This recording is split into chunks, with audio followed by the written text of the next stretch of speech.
मेरे दिल्ली के निवास पर स्वर्गीय रतन टाटा जी को कहा था कि एम्स में कैंसर के अस्पताल में इतने सारे ऑपरेशन थिएटर होने के बावजूद भी 6 माह का वेटिंग लिस्ट चलता है और ये देश के लिए अच्छी स्थिति नहीं है। हमने उनको दिल्ली के एम्स में देश के जिस जिस हिस्से से कैंसर के मरीज आते हैं इसकी सूची थमा दी थी और मैं आज स्वर्गीय रतन टाटा को बड़े भाव के साथ याद करना चाहता हूं। इन्होंने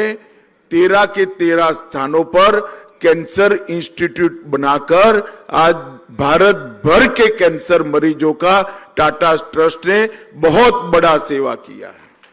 मैं रतन टाटा जी और हेमंत जी बैठे थे। मैंने कहा सिर्फ असम नहीं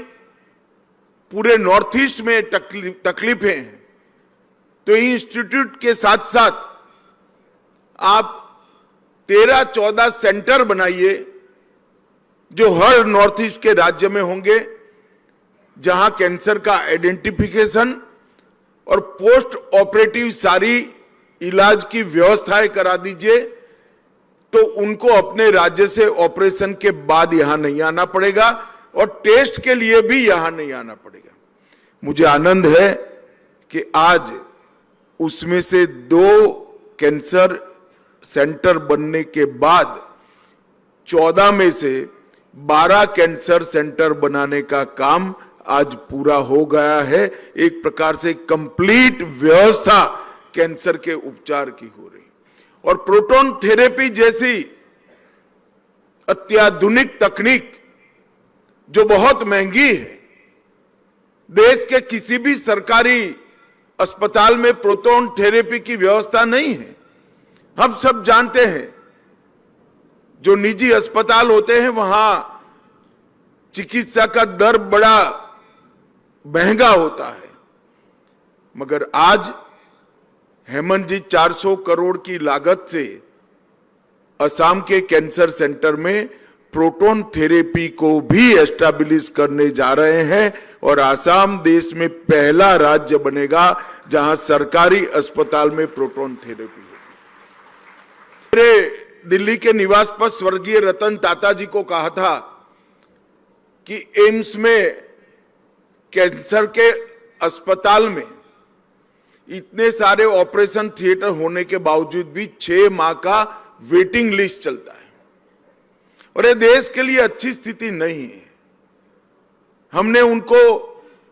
दिल्ली के एम्स में देश के जिस जिस हिस्से से कैंसर के मरीज आते हैं इसकी सूची थमा दी थी और मैं आज स्वर्गीय रतन टाटा को बड़े भाव के साथ याद करना चाहता हूं। इन्होंने 13 के 13 स्थानों पर कैंसर इंस्टीट्यूट बनाकर आज भारत भर के कैंसर मरीजों का टाटा ट्रस्ट ने बहुत बड़ा सेवा किया है। मैं रतन टाटा जी और हेमंत जी बैठे थे। मैंने कहा सिर्फ असम नहीं पूरे नॉर्थ ईस्ट में तकलीफें हैं, तो इंस्टीट्यूट के साथ साथ आप 13-14 सेंटर बनाइए जो हर नॉर्थ ईस्ट के राज्य में होंगे, जहां कैंसर का आइडेंटिफिकेशन और पोस्ट ऑपरेटिव सारी इलाज की व्यवस्थाएं करा दीजिए, तो उनको अपने राज्य से ऑपरेशन के बाद यहां नहीं आना पड़ेगा और टेस्ट के लिए भी यहां नहीं आना पड़ेगा। मुझे आनंद है कि आज उसमें से 2 कैंसर सेंटर बनने के बाद 14 में से 12 कैंसर सेंटर बनाने का काम आज पूरा हो गया है। एक प्रकार से कंप्लीट व्यवस्था कैंसर के उपचार की हो रही और प्रोटॉन थेरेपी जैसी अत्याधुनिक तकनीक जो बहुत महंगी है, देश के किसी भी सरकारी अस्पताल में प्रोटॉन थेरेपी की व्यवस्था नहीं है। हम सब जानते हैं जो निजी अस्पताल होते हैं वहां चिकित्सा का दर बड़ा महंगा होता है, मगर आज हेमंत जी 400 करोड़ की लागत से असम के कैंसर सेंटर में प्रोटोन थेरेपी को भी एस्टैब्लिश करने जा रहे हैं और आसाम देश में पहला राज्य बनेगा जहां सरकारी अस्पताल में प्रोटोन थेरेपी